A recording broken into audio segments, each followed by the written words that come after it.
정보위가 이종석 국가정보원장 후보자 인사청문회를 가졌습니다. 이 후보자의 대북관과 국정원의 정치적 중립성 문제가 쟁점이 됐습니다. 이재명 대통령이 오는 22일 여야 지도부를 초청해 오찬 회동을 가집니다. 본회의 일정과 원구성 협상은 여야 입장차만 확인했고 다음 주에 다시 논의하기로 했습니다. 김민석 국무총리 후보자 인사청문회를 앞두고 국민의힘은 지명 초를 주장하고 민주당은 흠집내기라고 맞서면서 신경전을 이어갔습니다. 청문회 증인 협상도 난항을 겪고 있습니다. 대기자의 시선으로 분석해보는 정가, 동향, 기자, 대기자. 정부가 국무회의를 통해 2차 추경안을 심의 의결했습니다. 추경의 핵심인 민생회복지원금을 비롯한 세부 정책의 구체적인 내용을 살펴봅니다.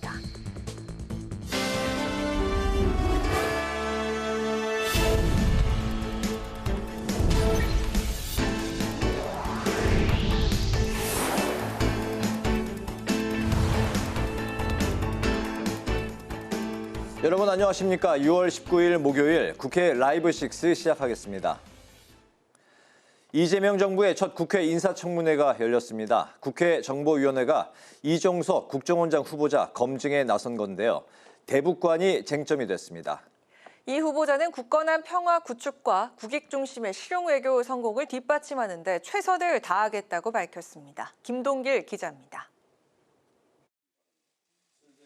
여야는 이종석 국정원장 후보자의 대북관을 두고 충돌했습니다. 국민의힘은 이 후보자의 사드 배치 철회 등 과거 발언을 거론하며 국정원의 친북 성향화를 우려했고 민주당은 정치적 의도가 있다고 반박했습니다. 우리 국가정보원이 과연 대한민국을 지키는 기관으로 기능을 할지 아니면 북한의 대남 연락사무소 기능을 하는 그런 기관으로 전락할지. 전문적 식견과 능력을 갖춘 후보자에게 친북, 종북이라는 단어를 이야기하는 것 자체가 정치적 의도가 있다고 생각을 하고요. 이 후보자는 자신을 둘러싼 자주파 논란에 대해선 실익을 따라 살아왔다고 강조했습니다. 본인이 그럼 자주파라고 불릴 만한 행동이라든지 주장이라든지 이런 건 없다고 생각을 하세요? 저는 20년 전에도 한쪽에서는 이른바 보수적인 데서는 자주파라고 저를 비난했고 진보적인 데서는 동맹파라고 비난을 했습니다. 국정원의 정치적 중립도 도마 위에 올랐습니다. 의원들은 정권이 바뀔 때마다 인적 청산과 조직 쇄신이 반복되고 있다며 법과 제도 개선을 주문했습니다. 보복의 악순환이죠. 노골적으로 말씀드리면. 그런 상대를 쳐내기 위해서는 어떻게 해야 되겠습니까? 그 인사를 왜곡하는 수밖에 없습니다. 이 후보자는 북한 문제는 한미동맹의 바탕 위에 주변 국가들과의 협력을 통해 해결책을 찾아야 한다고 밝혔습니다. 또 남북관계 개선을 위한 정부의 노력을 적극 지원하겠다고 말했습니다. 국회 방송 김동길입니다. 이재명 대통령과 여야 지도부가 오는 22일 대통령 관저에서 회동합니다. 추경안 처리를 앞두고 여야는 원구성을 위한 본회의 일정 재협상에 나섰지만 상임위원장 배분을 두고 여전히 평행선을 달렸습니다. 이소희 기자가 보도합니다. 이재명 대통령과 여야 지도부가 오는 22일 대통령 관저에서 회동할 예정입니다. 이 자리에는 김병기 더불어민주당 대표 권한대행 겸 원내대표와 김용태 국민의힘 비대위원장, 송원석 국민의힘 원내대표가 참석할 것으로 전해졌습니다. 대통령실은 이번 회동에서 이 대통령이 G7 정상회의 결과를 설명하고 의제 제한 없이 대화를 나눌 것이라고 밝혔습니다. 정부가 회동 다음 날인 23일 2차 추경안을 국회에 제출할 예정이라 추경에 대한 원활한 처리를 당부할 가능성도 높아 보입니다. 한편 여야 원내 수석부대표가 원구성을 위한 본회의 일정을 두고 재협상에 돌입했지만 오늘도 결론을 내지 못했습니다. 핵심 쟁점인 법사위원장과 예결위원장 자리를 두고 여야 모두 기존 입장만 되풀이한 겁니다. 민주당은 추경안 처리를 위해 조속한 원구성이 필요하다며 국민의힘의 협조를 촉구하면서도 상임위원장 배분은 일기 원내 지도부가 합의한 사항이라며 협상의 대상이 아니라는 입장을 분명히 했습니다. 원구성 협상은 이미 1년 전에 일기 원내 지도부에서 이루어졌습니다. 그래서 저희 입장은 원구성 협상 당시에 이루어진 합의를 앞으로 1년 동안 지켜나가자라는 취지로 제가 말씀을 드렸던 거고. 국민의힘은 강경한 여당 입장에 유감이라며 법사위원장 자리를 넘겨야 한다고 재차 압박했습니다. 원내 일당이 운영위와 법사위, 예결위를 한꺼번에 차지한 전례가 없다며 비정상적인 원구성을 정상화해야 한다고 밝혔습니다. 본인들이 원하는 상임위를 모두 정하고 나서 나머지 상임위를 비워놓고 그 당시 여당에게 받을지 말지를 결정하라고 강요한 사항입니다. 이거 가지고 협의를 했다고 말씀하시는 것에 대해서는 제가 동의드릴 수가 없습니다. 여야가 이견을 좁히지 못하면서 6월 본회의 개의 일정도 확정되지 못했습니다. 여야 원내 수석부 대표는 다음 주 월요일 다시 만나 논의를 이어가기로 했습니다. 국회방송 이소희입니다. 오는 24일과 25일 진행될 김민석 국무총리 후보자에 대한 인사청문회를 앞두고 여야 공방이 격해지고 있습니다. 청문회에 부를 증인과 참고인도 아직 합의하지 못했습니다. 김지수 기자가 전합니다. 인사청문회 대책회의를 열고 김민석 후보자에 대한 지명 철회를 촉구한 국민의힘. 총리 후보자에 대한 불법 정치자금 의혹과 재산 증식, 채무거래 의혹을 지적하며 중국 칭화대 석사학위 논란을 언급했습니다. 2010년 당시 민주당 최고위원직을 수행하면서도 충분히 칭화대를 졸업할 수 있었다는 주장은 국민 상식과 동떨어진 해명이라고 비판했습니다. 의혹에 대처하는 김 후보자의 태도도 지적했습니다. 3무입니다. 첫째, 전과에 대해서 반성이 없습니다.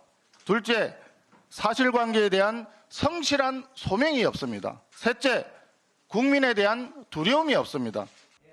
반면 민주당은 추경 처리와 관세 협상 등 시급한 현안이 산적해 있다며 조속히 내각을 구성해야 한다고 강조했습니다.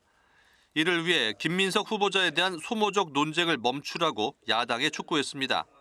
특히 청문회는 후보자 본인의 국정 운영 능력과 정책 역량을 검증하는 자리라며 향후 인사청문회법을 개정하겠다고 밝혔습니다. 이혼한 전 부인까지 증인으로 채택해야 한다고 주장합니다. 이 과연 정상적인 인사청문입니까? 차제 민주당은 인사청문회법 개정을 추진하겠습니다. 한편 청문회에 부를 증인과 참고인 명단을 놓고 여야가 좀처럼 접점을 찾지 못하고 있습니다. 국민의힘은 민주당이 전 정부의 국무위원과 대통령 후보까지 청문회와 전혀 무관한 인물을 명단에 포함시켰다고 비판했습니다. 반면 민주당은 청문회에서 가족을 증인으로 한 사례가 없었다며 후보자에 대한 흠집내기라고 일축했습니다. 인사청문회법에 따르면 청문회 개최 5일 전인 오늘까지 증인과 참고인에게 출석 요구서가 송달돼야 합니다. 국회방송 김지수입니다. 더불어민주당이 국민의힘을 향해 민생회복이란 대의와 원칙을 지키는 일에 함께 해달라며 추가 경정 예산안 처리 협조를 촉구했습니다. 또 민주당은 민생물가 대책을 논의할 특별 전담 조직을 구성했습니다. 이승지 기자입니다. 이재명 대통령이 오늘 국무회의를 열고 20조 원 규모의 2차 추가 경정 예산을 의결했습니다. 이제 추경안은 국회로 이송돼 각 상임위별로 심사를 받게 됩니다. 더불어민주당은 추경안의 신속한 집행을 위해 국회 본회의에서 조속하게 처리하겠다고 밝혔습니다. 김병기 민주당 대표 권한대행 겸 원내대표는 빠르게 추경안을 처리해 국민이 먹고 사는 문제부터 해결해야 한다며 국민의힘의 협조를 촉구했습니다. 국민의힘에 촉구합니다. 집착과 목리는 그만두고 민생 회복이란 대의와 원칙을 지키는 일에 함께 해 주십시오. 지난 1차 추경은 재난과 통상 문제 대응에 초점을 맞췄고 이번 2차 추경안의 핵심은 경기 회복 목적의 민생 회복 지원금입니다. 김 권한대행은 이번 추경안에 대해 당이 꾸준히 강조한 보편적 지급을 원칙으로 설계됐고 이재명 대통령의 의지를 반영해 취약계층 추가 지원 방안을 담았다고 설명했습니다. 이 밖에 지역화폐 발행 지원 예산과 소상공인 부채 탕감 등의 예산도 반영됐습니다. 진성준 정책위의장은 추경안 심사를 위해 상임위원회 구성도 조속히 마무리해야 한다고 주장했습니다. 당장 국회 예산결산특별위원회가 구성되지 않으면 추경안을 처리할 방도가 없습니다. 즉각 예산결산특별위원회 구성에 합의해 줄 것을 국민의힘에 촉구합니다. 현재 민주당은 22대 국회 개원 당시 합의에 따라 법사위원장 등은 민주당 몫이라는 입장을 굽히지 않고 있습니다. 한편 더불어민주당은 민생 물가 대책을 논의할 TF를 구성했습니다. TF는 조만간 출범식을 갖고 국민이 민생 현장에서 체감할 수 있는 물가 대책을 신속히 마련할 계획입니다. 국회 방송 이승지입니다. 국민의힘은 원내 지도부를 이수석 체제로 바꾸고 신임 원내대표당 구성을 마무리했습니다. 송원석 국민의힘 원내대표는 G7 정상회담을 마친 이재명 대통령에게 나토 정상회의 참석과 한미 정상회담 재추진을 촉구했습니다. 한규미 기자입니다. 송원석 국민의힘 원내대표는 원내수석부 대표에 재선의 유상범, 김은혜 의원을 임명해 이수석 체제를 꾸렸습니다. 원내대표 비서실장은 직전 원내대변인을 지낸 박수민 의원이, 원내대변인은 초선의 박성훈, 최수진 의원이 맡았습니다. 원내부 대표단에는 곽규택, 박상웅, 서명옥, 조승환, 조지연, 최은석, 강선영, 박충권 의원을 선임했습니다. 원내대표단 내정자들은 의원총회 의결을 거쳐 공식 임명될 예정입니다. 송원석 국민의힘 원내대표는 이재명 대통령을 향해 나토 정상회의 참석과 미국 대통령과의 회담을 촉구했습니다. 이번 G7 정상회의에서는 한미 정상회담이 아쉽게도 불발했습니다. 이재명 대통령은 24, 25일로 예정된 나토 정상회의 참석을 조속히 확정짓고 트럼프 대통령과의 회담도 조속히 추진하기를 바랍니다. 송 원내대표는 7월 8일 미국 상호관세 유예기간 마감이 임박해오고 이스라엘과 이란의 무력 충돌로 국제정세가 불안정한 만큼 여러 나라 정상들과 교류해야 한다고 말했습니다. 한편 김용태 국민의힘 비상대책위원장은 당 혁신 토론회를 열고 기득권이 아닌 국민이 원하는 변화의 편에 서야 한다고 주장했습니다. 혁신은 말이 아니라 실천이어야 합니다. 기득권과 민심이 어긋나는 구조를 바꿔야 합니다. 변하지 않는 진실이 있다면 혁신 없이는 신뢰도 없고 신뢰 없이는 미래도 없다는 점입니다. 김 비대위원장은 자신이 제안한 5대 개혁안이 당의 처절한 반성을 보여주기 위한 것이고 비대위원장으로서 혁신의 흐름을 지켜내겠다고 다짐했습니다. 국회 방송 한규미입니다.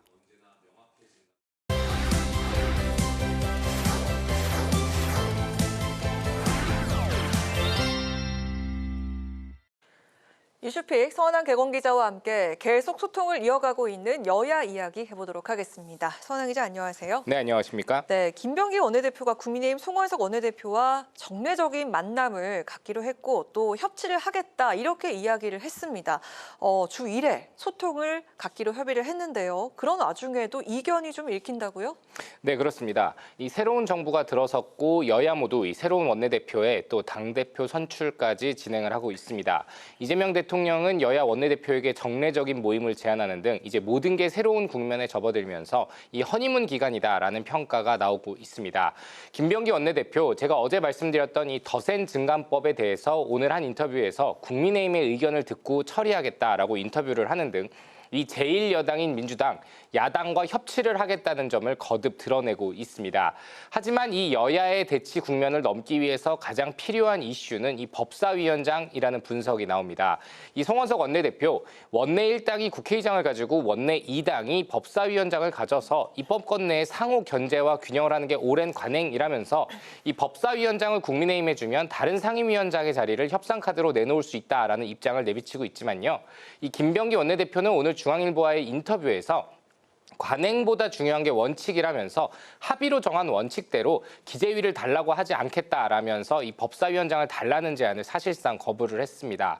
이 법사위원장, 중요 법안을 거를 수 있어서 상원 역할을 한다, 이 키를 잡고 있다라는 평가가 나오는데 야당은 법사위원장만큼은 양보할 수 없다라는 입장이 단호하기 때문에 여야의 대화가 지금처럼 계속 순탄하게 이뤄질 수 있을 것인지는 조금 더 지켜봐야 될 것 같습니다. 네, 자 그런 가운데 그리고 8월 초쯤에는 여야 모두 전당대회로 새로운 당대표가 선출이 됩니다. 그렇게 되면은 더 이 대치 모드가 더 강해질 거다 이런 전망이 나오고 있더라고요. 네, 그렇습니다. 이미 여권에서는 찐명들끼리 당대표를 놓고 격돌을 할 것이 점쳐지고 있습니다. 정청래 의원과 박찬대 의원인데 정치권에서는 조금 더 강성으로 분류되는 정청래 의원이 당대표가 될 경우 이 국민의힘을 상대로 한 공세가 더 강하게 나오지 않겠냐라는 전망이 벌써부터 나오고 있습니다.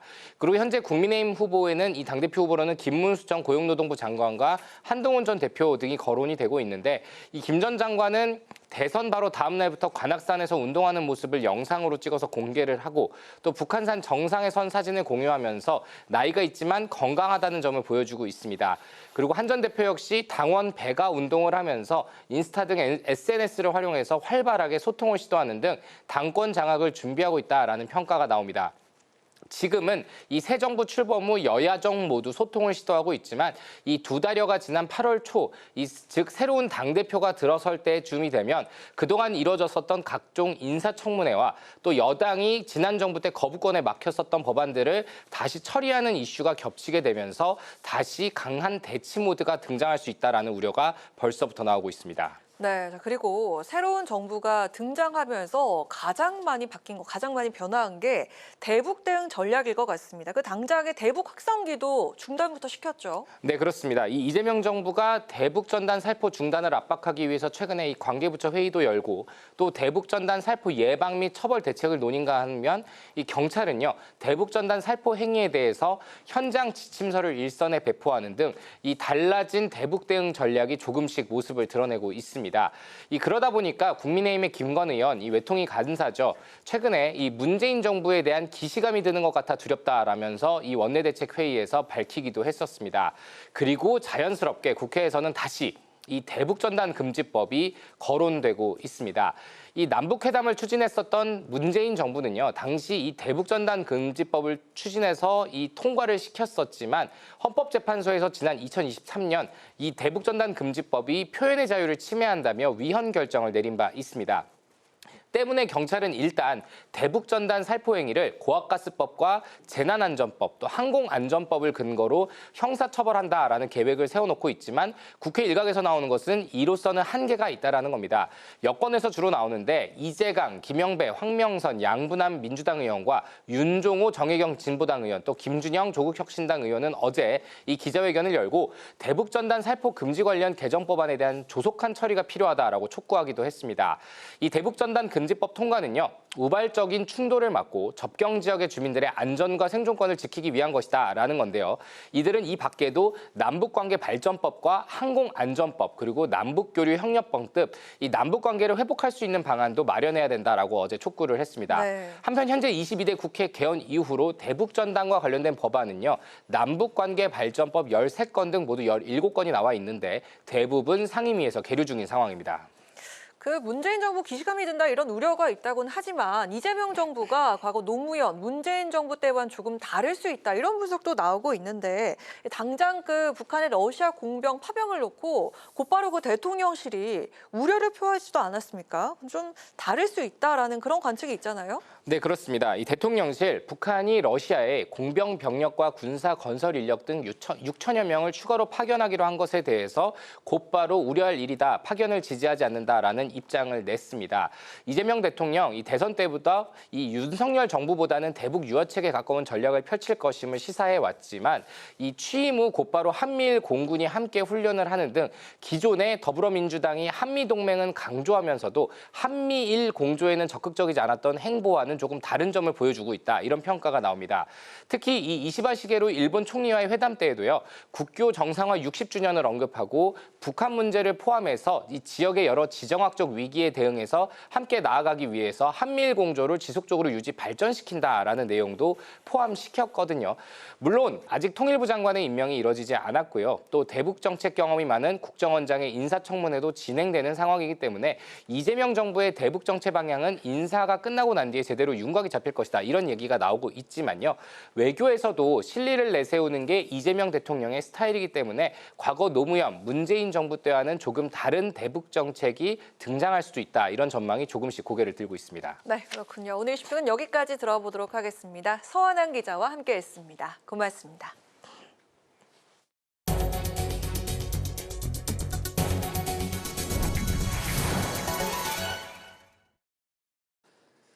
베트남 전쟁 때 민간인 학살을 경험했던 생존자들이 오늘 국회에서 기자회견과 토론회를 갖고 진상규명을 위해 관련법을 제정해달라고 촉구했습니다.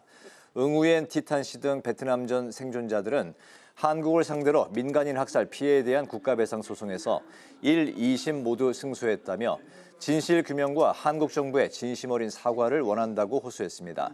오늘 관련 토론회를 개최하고 관련 법 제정을 준비 중인 민영배 더불어민주당 의원은 법안을 신속히 처리해 피해자들에게 사과하고 법적 구제 방안을 마련하는 데 최선을 다하겠다고 밝혔습니다. 최근 26조 원 규모의 체코 원전 수주 의미를 짚고 우리 원전 산업계가 나아갈 방향을 모색하기 위한 토론회가 국회에서 열렸습니다. 토론회를 주최한 박상웅 국민의힘 의원은 체코 원전 수주로 대한민국 원전 산업의 위상이 높아졌다고 평가하고 원전 기술 개발뿐 아니라 인력 양성부터 운영과 해체까지 함께 성장해야 글로벌 경쟁력을 유지할 수 있다고 강조했습니다. 전문가들은 일관된 원전 정책 수립의 필요성을 강조하고 산학연을 연계한 인력 양성 프로그램의 개발과 AI를 적용한 기술 투자 확대 등을 제안했습니다. 우원식 국회의장이 이재명 대통령 취임 후 처음으로 진행된 한일 정상회담을 계기로 일본과 우호적인 첫 단추를 잘 끼웠다고 평가했습니다. 우 의장은 한일 관계 대전환을 위한 국회 토론회에 참석해 비상계엄 이후 공백 상태였던 정상 외교가 복원돼 다행이라고 말했습니다. 또 한일 양국 간 영토, 과거사 문제 등의 갈등 요인에 대해서 우리 정부는 역사적 정당성과 국민 정서를 놓치지 않는 균형을 유지하면서 국익을 위한 협력도 필요하다고 강조했습니다.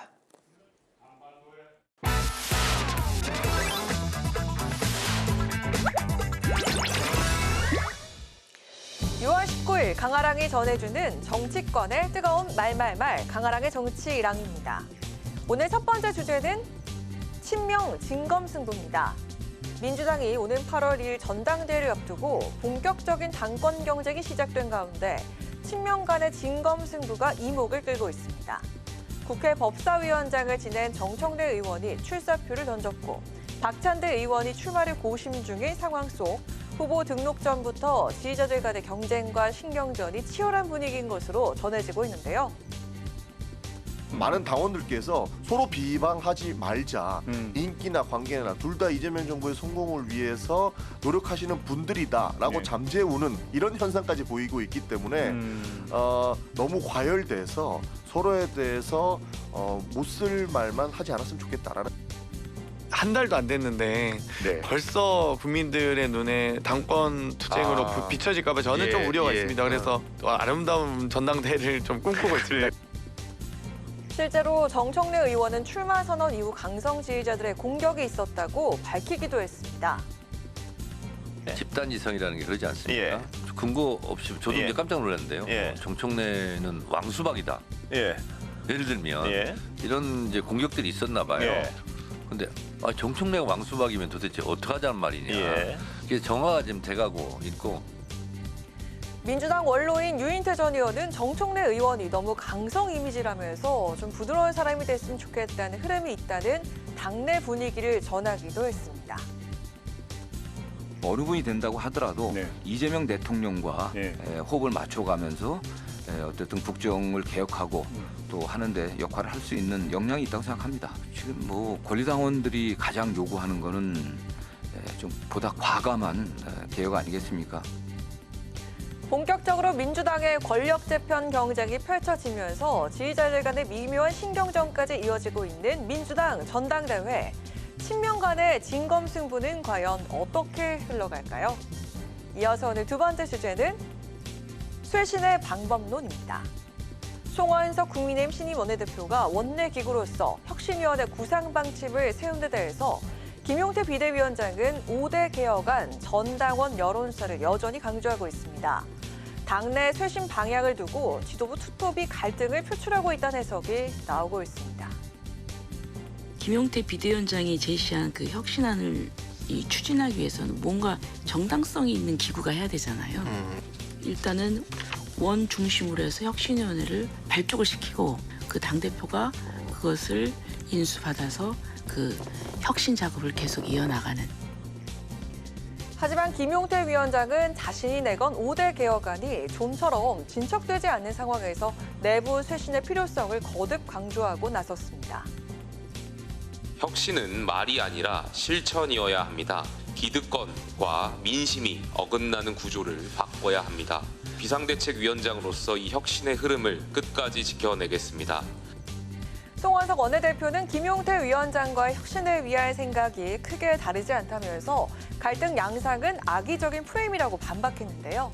이 가운데 오늘 원내 수석 부대표에 유상범, 김은혜 의원을 선임하면서 원내 지도부가 구주로 인사 위주로 채워진 게 아니냐 지적이 나왔지만 혁신이 구성을 통해 적극적인 탕평 인사 계획을 밝힌 상황입니다.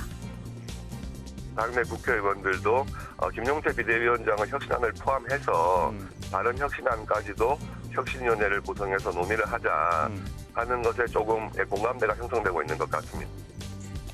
김용태 5대 개혁안대 송원석의 혁신위 구성, 국민의힘의 쇄신 방식과 내용이 어떻게 합의점을 찾아 나갈지 이목이 집중됩니다. 지금까지 강아랑의 정치랑이었습니다.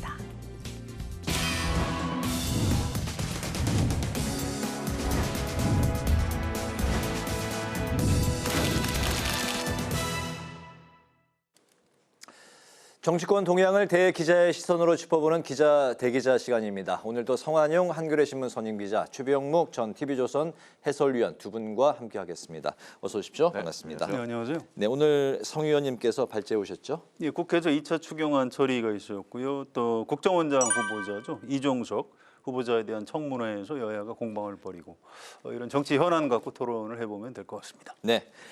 오늘 정부가 국무회의를 통해서 2차 추경안을 의결했습니다. 핵심인 민생회복지원금은 전 국민에게 주되 소득에 따라서 15만 원에서 50만 원의 소비 쿠폰을 지급할 예정인데요. 국민의힘은 물가 상승 그리고 이제 국가 채무의 증가를 우려하면서 포퓰리즘이다 이렇게 이제 비난을 쏟아내고 있습니다. 2차 추경 좀 어떻게 현재까지의 상황? 2차 추경 한 20조 원 규모로 예 이제 뭐 예산이 책정될 그런 상황인 거죠? 책정이 됐죠. 20조 2천억 정도 책정이 되고 1차 추경까지 합치면 한 35조 원 정도의 돈이 이제 풀리는 셈이 되는데 자, 이게 이제 결국 뭐 소비 쿠폰이라는 게 현금 살포하고 비슷한 개념 아닙니까? 그러다 보니까 이제 민생 회복 지원금이라는 명목이긴 하지만 여하튼 경기 침체인 걸 뭐 분명하니까 그렇게 될 경우에 과연 이런 방식으로 현금을 지원하는 것이 맞는 방식이냐 하는 여러 가지의 문제점을 낳고 있어요. 이게 이제 뭐 야당에서는 포퓰리즘 얘기도 하고 있지만 이런 식으로 경기 진작을 하는 것이 과연 이 과거에 보면 뭐 승수 효과 뭐 이런 거 있죠. 진짜 경기를 진작하기 위해서 이 방식이 최선이냐 뭐 이런 논란이 있는데 그럼에도 불구하고 국민들 입장에서 본다면 일단 소비 쿠폰이 나오기 때문에 이런 부분에 대한 기대도 또 무시할 수 없는 정치적 효과를 가지고 있거든요. 그래서 아마 국민의힘으로서는 찬성하기도 그렇고 뭐 반대는 더욱더 못하고 뭐 이런 아마 딜레마적인 상황에 빠져 있는 가운데 지금 추경이 집행되는 것 아닌가 싶습니다. 네. 전 국민에게 지급한다는 측면에서 이제 보편성인 거고 그리고 좀 더 두텁게 이제 지원하는 그 층이 있는 거는 선별적인 지원. 그래서 이제 혼합이라는 그 용어가 나오고 있네요. 그렇죠. 섞어서 하는 거죠. 어쨌든 지금 경제 상황을 어떻게 보느냐에 따라서 좀 다를 겁니다. 지금 뭐 우리나라 자영업이 뭐 어렵지 않은 적은 없었기는 한데 요즘 특히 좀 어렵다고 그래요. 저도 주변에 이제 자영업하는 분들 중에 실제로 문 닫은 분들도 꽤 있고요. 그분들은 1997년 외환위기 때나 2008년 금융위기 때 못지않게 지금 경기가 안 좋다 이런 얘기를 합니다. 그래서 대체로 이재명 대통령이 그동안 주장했던 민생회복지원금을 지금 나눠주는 게 옳다. 그분들은 이제 그런 입장이고요. 또 이제 국가 재정이라는 게 굉장히 중요하니까 아무리 어려워도 좀 우리가 견뎌야 되는 것 아니냐, 별 효과도 없는 것 아니냐 이제 이런 주장을 하는 분들도 꽤 있고 또 그 말에도 사실 일리가 있습니다. 그런데 어쨌든 정치라는 게 어떤 정책에 대해서 논란이 있을 때 어느 한쪽을 선택을 하고 또 그 결과에 대한 뭐 책임을 또 지고 뭐 이런 거니까 일단 이재명 대통령이 선택한 국민 민생회복지원금을 집행하는 쪽으로 뭐 국회에서도 뭐 결론을 내지 않을까 뭐 이렇게 예상이 됩니다. 다만 이제 한 가지 걱정은 이 윤석열 전 대통령 때도 감세 정책을 썼는데 이재명 대통령도 이 감세 쪽으로 자꾸 얘기를 그동안 많이 했고 실제로 금융투자소득세는 먼저 윤석열 당시 대통령이 먼저 폐지하겠다 했고 나중에 민주당 대표였던 이재명 대통령이 나도 폐지에 찬성하겠다 이렇게 해서 금융투자소득세가 지금 없어졌거든요. 금투세가 폐지가 된 거죠? 그렇습니다. 그런데 저는 개인적으로 그거 유지했어야 된다고 생각하는 사람이에요. 그래서 뭐 그 어쨌든 없앴으니까 다시 국회에서 뭐 잘 토론을 해서 소득 있는 곳에 과세가 있는 게 맞거든요. 그래서 세금 설계를 다시 좀 잘 해야 될 것 같고요. 앞으로도 혹시라도 이재명 대통령이 일종의 포퓰리즘 성격이 감세 정책을 펴는 일은 좀 조심해야 된다라는 말씀을 꼭 드리고 싶습니다. 알겠습니다. 다음 주에 김민석 국무총리 후보자 인사청문회를 앞두고 있는데요. 이제 24, 25일 이틀 동안 열리게 되는데 여야 간의 공방이 점점 더 한층 가열되고 있습니다. 재산 형성과 학위 취득과 관련한 의혹이 이제 거듭해서 제기가 됐고 증인과 참고인의 채택도 아직까지 접점을 찾지 못한 상황인데 이런 상황에서 민주당이 인사청문회법을 개정을 추진하겠다 이런 입장을 밝혔습니다. 김 후보자의 청문회 좀 어떤 분위기로 진행이 될까요? 글쎄 뭐 자고 나면 이제 언론 매체에 여러 가지 그 의혹들이 나오는데 그 의혹에 대해서 김민석 후보자가 몇 차례 해명을 했습니다만 해명을 하면 할수록 의혹은 더욱더 가중되는 상황입니다.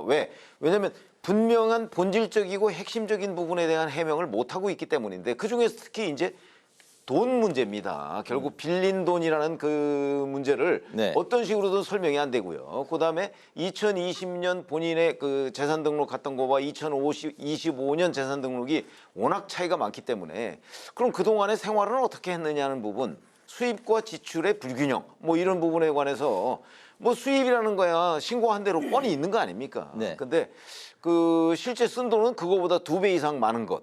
뭐 이걸 어떻게 설명하느냐는 건데 그 부분에 대한 명쾌한 답변을 내놓지 못하고 있고 그다음에 본인이 뭐 빌렸다는 그 여러 가지 뭐 그 돈 뭐 이런 부분에 대한 그 계산도 안 맞기 때문에 저는 과연 그냥 그런 계산 뭐 다 덮어두고 국회에서 민주당이 압도적 다수니까 표결해서 통과시키자 혹시 또 그런 건 아닌지 그랬을 때 국민 여론이 과연 얼마나 수긍할 수 있을 것인지 뭐 이런 걱정이 앞서는 분위기입니다. 네.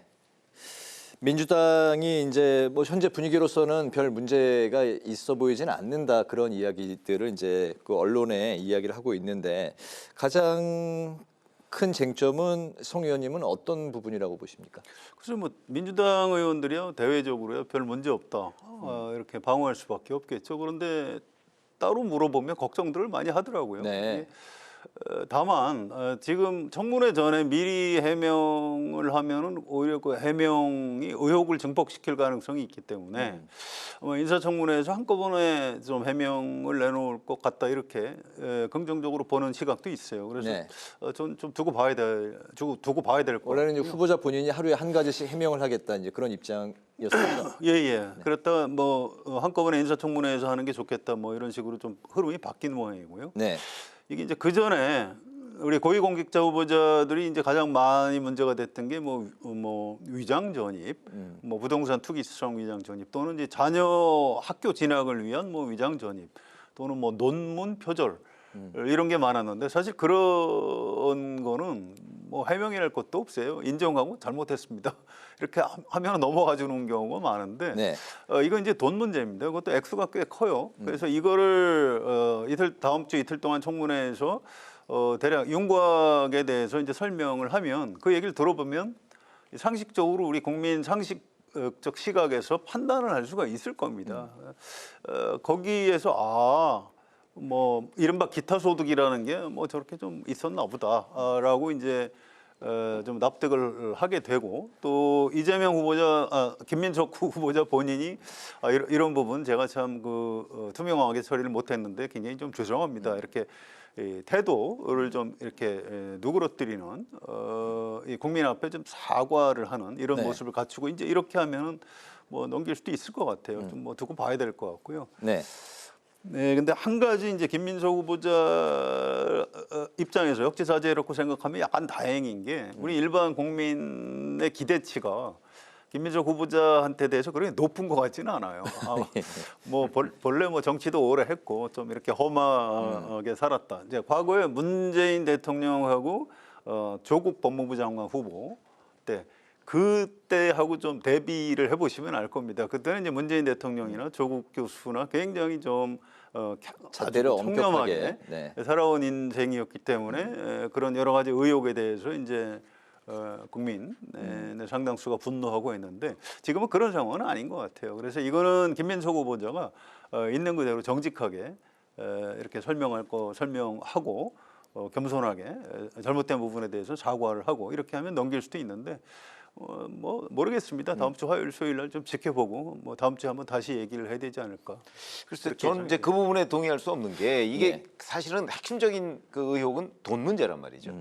돈 문제는 그냥 관점의 차이하고는 다른 거예요. 이거는 돈 문제는 조금이라도 해명이 덜 되면 바로 이건 위법의 문제하고 연결이 됩니다. 정치자금법 위반이죠. 그렇기 때문에 저는 지금도 해명을 못 내놓는데 청문회에서 그 해명을 과연 제대로 할 수가 있을까? 굉장히 의문입니다. 저도 그래서 다음 주 한번 청문회 보고 나서 우리가 다시 한번 토론해 보시죠. 그러니까 국회에서 임명동의는 받을 수 있을 거예요. 뭐 지금 국무총리 후보자를 이걸 물리면은 정권을 잡은 입장에서도 타격이 크니까 밀어붙이려고 할 텐데 지금 최 의원 말씀하신 대로 상식적으로 이게 악의가 안 맞는다 이렇게 되면 설사 임명 동의를 받아서 국무총리로 임명이 되더라도 이 위법 사실은 그대로 남는 겁니다. 언젠간 또 수사를 받아야 되는 거고요. 또 지금 당장은 그렇게 넘길 수 있을지 몰라도 그 부작용이라고 할까요? 그 영향이 이재명 대통령의 국정 지지도에 나쁘게 작용을 할 수밖에 없어요. 그래서 지금 그동안 취임 직후에 뭐 대체로 뭐 그런 대로 별 무리 없이 잘 하는 것 같다 이렇게 평가를 받고 있는데 여기서 이제 김민석 후보자가 잘못하면 그 점수를 이재명 대통령의 실점으로 이어질 그런 약간 좀 위험 부담이 있는 현재 그런 상황인 것 같습니다. 알겠습니다.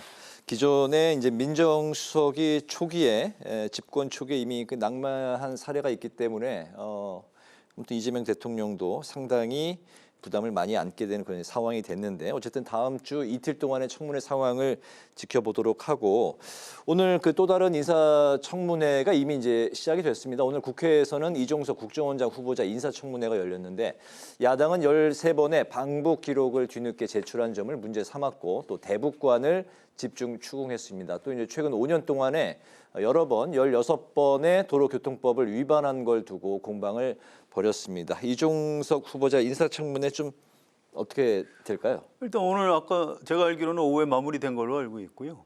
내일 아마 인사청문 보고서가 별 무리 없이 채택이 될 것 같습니다. 이게 이 국정원장을 임무를 수행하는데 무슨 결정적인 하자가 있는 것 같지는 않다는 게 이제 대체적인 의견인 것 같고요. 물론 여러 가지 뭐 어떻게 통일부 장관 하는 사람을 국정원장을 시키느냐, 뭐라든가 북한하고 너무 친한 것 아니냐, 뭐 이런 식으로 청문회에서 오늘 국민의힘 의원들이 따졌는데 그건 이제 이종석 후보자가 잘 답변을 잘 했어요. 나는 공부를 한 학자고 뭐 이런저런 얘기했고요. 그다음에 뭐 이제 여러 가지 자료 제출 문제라든가 뭐 도로교통법 위반 이런 것도 있는데 뭐 그걸 가지고 국정원장 후보자를 낙마시킬 만한 사유는 아니었던 것 같고 하여튼 제가 알기로는 내일 인사청문 보고서가 채택될 예정인 것으로 알고 있습니다. 네, 경중을 따지면 뭐 쟁점이 되고 있는 게 좀 그렇게 뭐 정도가 심한 것 같지는 않아 보이는데 어떠세요? 아니 대북과는 사실 심하죠. 왜냐하면 이종석 국정원장 후보자가 통일부 장관의 시절에 맨 처음 얘기했던 게 바로 내재적 접근 아닙니까? 그러니까 북한에 대해서 왜 북한의 입장에서 그 접근을 하죠? 남북관계라는 관점 아니면 우리 대한민국의 관점에서 접근해야 되는데 그 내재적 접근이라는 얘기를 이종석 당시 통일부 장관이 함으로써 여러 논란을 불러일으켰던 근데 사실은 국정원장이라는 자리는요 북한에 대한 감시, 정보 수집, 뭐 수사 뭐 이런 거를 그 과거에 했던 자리고 지금은 이제 뭐 수사 기능은 경찰로 넘어갔지만 그래서 국정원장 자리와 이 북한 문제가 더군다나 이 남북 무슨 교류협력 차원의 문제가 그 사실은 연결되면 안 되는 자리거든요. 저는 그래서 오히려 국정원장을 검증할 때 북한에 대한 정보 수집의 능력 그다음에 뭐 북한에 대한 분석 능력 뭐 이런 걸 문제 삼는 건 모르겠는데, 그러니까 대북관 같은 거는 충분히 문제가 될 수 있죠. 그러나 저는 이 정부가 그 과거 정부와 다르게 국정원이라는 조직을 그 남북 교류협력 차원으로 활용하는 것, 적어도 그거는 피해야 될 내용이 아닌가. 그래서 아마 국민의힘 의원들이 그런 부분을 오히려 지적했어야 하는 것 아닌가, 뭐 이런 그 생각이 듭니다. 네. 국정원장이 과거에도 보면 서훈 원장, 이분은 거의 평생 국정원 안에서 대북 관련을 쪽에 일을 했던 사람이고요. 또 문재인 정부의 박지원 국정원장, 네. 이분들이 2000년 남북 정상회담 할 때 밀사로 뛰었던 사람입니다. 또 따로 김대중 대통령하고 별도로 북한을 여러 차례 방문해서 그 당시 김정일 위원장하고 아주 그 친밀한 관계를 맺었고요. 또 남북 정상회담 때 저도 취재를 가고 그래서 기억이 나는데, 김정일 위원장 앞에서 뭐 노래를 뭐 내 곁에 있어줘 뭐 그런 노래를 불러가지고 네. 북한 사람들한테 이제 박수도 많이 받고 뭐 그랬던 기억이 있는데, 이제 이분들이 국정원장을 해도 별 문제가 없었어요. 그래서 이거는 지금 뭐 보수 쪽에서 걱정하는 게 일리는 있습니다만, 뭐 대한민국 국정원장입니다. 대한민국 그렇게 간단한 나라 아니고요. 그래서 크게 걱정을 하지 않으셔도 될 것 같다, 이 말씀을 꼭 첨부하겠습니다. 네, 다음은 민주당과 국민의힘 당 상황을 좀 살펴보겠습니다. 민주당이 차기 당권 경쟁이 본격화하는 분위기인데, 정청래 의원과 박찬대 전 원내대표 2파전으로 당 대표가 이제 그 중에서 이제 선출될 가능성이 높아지고 있는데, 지지자들 간의 신경전이 점점 가열되고 있는 상황입니다. 여기에 이제 권리당원의 표심이 가장 큰 변수로 작용할 거다라는 관측이 나오고 있습니다. 이재명 정부의 첫 여당 대표 뭐 좀 누구로 예상하세요? 글쎄, 아니 벌써부터 뭐 아주 치열하게 전개가 되고 있고요. 네. 그 이제 정청래, 박찬대. 이제 정청래 의원은 지금 이미 출마 선언을 했고, 박찬대 의원은 아직 뭐 고심 중이다, 이런 단계지요. 그러나 이제 박찬대 의원 같은 경우는 결국 이재명 대통령의 뭐 메시지 같은 거를 지금 기다리고 있는 것 아닌가 하는 분석이 되고요. 그다음에 이제 7월 10일까지가 그 후보 등록 마감이니까 네. 시간이 좀 꽤 있지 않습니까? 네. 그러니까 이제 제3의 후보의 가능성도 없지는 않는 것 같고, 여하튼 그렇더라도 이 두 사람 간의 경쟁이 지금 인터넷상에서는 이미 네. 뜨겁게 달아오르고 있습니다. 뭐 사실 그 결국은 이재명 대통령이 뭐 일부 최고위원이 뭐 민주당의 아버지라고 부를 정도였으니까, 그 이재명 대통령의 의중, 이른바 2심이라는 것이 대단히 중요하지 않을까. 그렇게 된다면 2심이 그 있다고 지금 현재 그 당내에서 운이되고 있는 박찬대 원내대표가 조금 유리한 것 아닌가, 뭐 이렇게 지금 그 예상들이 많이 있는데, 네. 정청래 의원 같은 경우는 이제 인지도에서 앞서고, 그다음에 이제 이른바 강성 민주당원들한테 인기가 높다, 뭐 이런 것들 때문에 네. 조금 더 상황을, 아직 뭐 시간이 파리 전당대회까지 예, 예. 많이 있으니까 지켜봐야 되겠습니다. 네, 뭐 한 달 하고도 이제 더 많이 남아 있는데, 이재명 대통령이 의원 시절에 쓰던 그 사무실을 박찬대 의원이 이어서 받았다. 뭐 그거는 상관이 없는 건가요? 예, 그 뭐 별 중요한 변수는 아니고요. 어쨌든 정청래 의원이 그 동안에 이제 당 기여도, 또 당이 어려울 때 뭐 일종의 뭐 악역, 뭐 자기 몸을 사리지 않고 뭐 상대하고 이제 싸워주는 뭐 이런 네. 역할.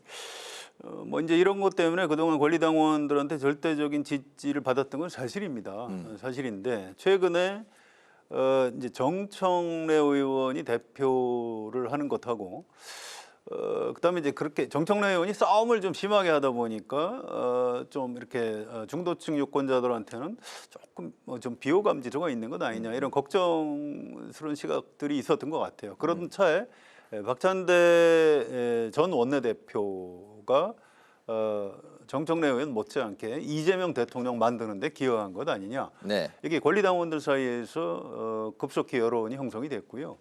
그분들이 이제 그런 여론을 형성하게 된 배경에는 박찬대 전 원내대표가 인천시장에 출마하고 싶어 했는데, 지역구가 인천 쪽이죠? 그렇습니다. 그래서 인천시장을 하고 싶어 했는데 여권 내부에서 그러지 말고 대표가 중요하니까 대표를 출마하는 게 좋겠다 이런 권고들이 있었다 이렇게 알려져 있습니다. 네. 그래서 그걸 근거로 그러면 정청래 의원이 좀 양보해야 되는 것 아니냐 이제 이렇게 의견 충돌을 하다가 이제 급기야 감정 대립까지 가고 뭐 좀 극언을 하는 사람들은 뭐 왕수박 아니냐. 그러니까 정청래 의원을 도와주는 양문석 의원한테 당신은 왕수박 아니냐 이제 이런 비판을 해서 이제 판 자체가 좀 굉장히 혼란스러워지는 그래서 이게 좀 모양은 보기가 좋지 않습니다. 서로 선의의 경쟁을 하면 될 텐데 꼭 민주당 안에서 싸움이 벌어지면 자꾸 수박 논쟁으로 번지고 있어요. 그래서 이거 별로 좋은 모습은 아니고요. 아무튼 뭐 선의의 경쟁으로 지금 권리당원들이 한 70% 정도 의견이 반영되고 그다음에 여론조사에서는 30% 반영하는 걸로 돼 있습니다. 그래서 역시 권리당원들이 결정권을 가지고 있고요. 네. 아직 뭐 시간 여유가 있기 때문에 좀 더 지켜봐야 알 수 있겠습니다만 지금으로서는 흐름상 박찬대 전 원내대표가 좀 더 유리한 입장으로 가고 있는 것은 맞는 것 같습니다. 아 그렇군요. 아직 정식으로 이제 출사표를 던지진 않았는데도 그렇습니다. 예, 그런 상황이군요. 알겠습니다. 계속해서 흐름을 좀 저희가 살펴보도록 하고 이번에 이제 국민의힘으로 넘어가면 당 쇄신 방안을 놓고 여전히 고심하고 있는데 송원석 원내대표는 자신이 띄운 혁신위원회를 통해서 당의 변화를 추구하겠다 이런 입장이고 김용태 비대위원장은 당원의 여론조사를 통해서 자신의 5대 개혁안을 먼저 평가하자 이런 입장입니다. 팽팽하게 달리고 있는 상황인데 좀 어떤 상황으로 좀 접점을 찾아야 될까요? 국민의힘은 가급적 얘기를 좀 우리 정치 평론하는 사람들이 안 하는 게 좋을 것 같아요. 왜 그렇습니까? 지금 체력 회복도 필요하고요. 좀 휴직도 필요하고 이게 정권을 잃어버리고 나서 내부에서 논쟁이나 토론이 좀 이렇게 긍정적으로 벌어지는 것 같지는 않습니다. 네. 그리고 물론 이제 송원석 원내대표 훌륭한 정치인이긴 합니다만 어쨌든 대구 경북에 기반을 둔 정치인이고요. 굳이 분류를 하자면 과거의 친윤석열계 의원으로 분류가 됩니다. 그래서 이게 이제 이렇게 되면 국민의힘이 과연 쇄신이 되겠느냐. 그러니까 국민의힘의 쇄신을 바라는 사람들한테는 별로 그 원내대표 선거 결과가 좋은 결과는 아니었어요. 그래서 이걸 뭐 그렇다고 해서 뭐 저긴 뭐 이제 혁신의 기회가 없을 것이다 이렇게 단정할 일은 아니고요. 네. 아마 8월쯤에 전당대회를 할 것으로 예상이 됩니다. 그래서 전당대회까지 이제 끝나봐야 원내대표는 의원들이 선출하는 거지만 전당대회에서 새 대표는 당원들이 선출을 하는 거거든요. 네. 그때까지는 좀 국민의힘에 대해서는 좀 너무 좀 가혹하게 논평이나 평론하지 않고 좀 이렇게 시간을 주고 지켜봐주는 것이 좀 좋을 것 같다 이런 생각입니다. 현재로서는 평론하면은 가혹하게 할 수밖에 없다 뭐 그런 말씀입니다. 하면은 가혹하게 할 수밖에 없죠. 그래서 차라리 안 하는 게 낫겠다 이런 말씀. 지금 많이 자제하신 건가요? 최 아니, 의원님 지금 어떻습니까? 국민의힘의 상황이요. 네. 새로운 그 어떤 재건 뭐 이런 거를 모색하기 위한 진통 과정이라고 저는 보거든요. 이거는 선거에서 패배한 정당이 그런 진통도 없이 바로 일사불란하게 다시 된 거는 지난 2022년 대선 때 그 민주당이 패배하고 나서 이재명 대표 다시 옹립하는 과정밖에는 없어요. 네. 그리고 오너가 거의 확실한 이런 정당 외에는 없는 거예요. 그렇기 때문에 저는 자연스러운 진통 과정이라고 봅니다. 그러나 이제 이 진통을 더군다나 지금 뭐 송원석 원내대표는 뭐 개파색이 그렇게 짙게 있던 사람도 아니에요. 네. 그렇기 때문에 이 사람이 수도권 민심의 눈높이에 맞추겠다 이렇게 지금 공언을 하고 있는 상황이거든요. 그러니까 이걸 과연 어디까지 실천하고 있는지를 우리가 보지도 않고 국민의힘은 영남권은 안 돼 이렇게 볼 건 아니라고 저는 생각을 하고요. 그래서 조금 지켜봐야 될 그 과정이다. 그런데 마침 또 6월 30일까지 김용태 비대위원장이 임기예요. 네. 그러니까 그때까지는 지금 떠나는 사람이 개혁안을 던져놓고서 이대로 해라고 하는 것도 또 그 이치에 맞지 않아요. 그렇기 때문에 제가 보기에는 송원석 원내대표가 눈높이에 맞추겠다고 하는 그 계획, 그 다음에 그 새로운 이제 대표가 나올 거 아니겠습니까? 나오면 그 사람이 어떻게 이 재건을 추진하는 과정, 뭐 이런 것들이 이제 국민의 지지를 받을 수 있느냐 없느냐 이거에 따라서 평가를 해야 된다고 봅니다. 네, 웨이트 앤 씨 조금 더 지켜보자. 아니 지켜볼 수밖에 없는 거죠. 지금 대표가 누가 될지 모르는 상황이니까. 아직 평가하기에는 뭐 이르다. 아니 평가는 대표가 된 이후의 개혁까지를 평가해야 된다고 봅니다. 아직은 평가할 단계 아니다라는 말씀인 거죠. 알겠습니다. 오늘의 한 줄 논평 들어보겠습니다. 최 의원님부터 들어볼까요? 지금까지 저희가 이제 그 민생회복지원금 얘기를 했습니다. 네. 그런데 저는 뭐 이런 식의 현금 살포에 그 지지하지 않는 입장이기 때문에 이게 앞으로 자칫 잘못하면 그 우리가 맨날 얘기하는 뭐 아르헨티나 뭐 이런 쪽으로 가는 지름길이 될 수도 있다는 차원에서 오늘 한 줄 논평은 네. 현금 살포는 마약과 같다로 하겠습니다. 네, 성 의원님. 예, 세상이 변해가면서 이 정치 문법도 참 많이 달라지는 것 같아요. 최 의원이나 저는 정치 보기 적게 오래 했는데요. 네. 과거에 뭐 김영삼, 김대중, 뭐 김종필 이렇게 삼김 시대에는 대선에서 지면은 일단 정계를 좀 은퇴하거나 아니면 한 발 물러났다가 좀 쉬었다가 뭐 다시 나오거나 이랬는데 이제 언젠가부터는 좀 달라졌어요. 대선에서 저도 다시 전당대회에서 대표나 총재가 돼서 정치적 재기를 도모한 게 좀 됐습니다. 그게 사실은 이회창 총재가 그랬고요.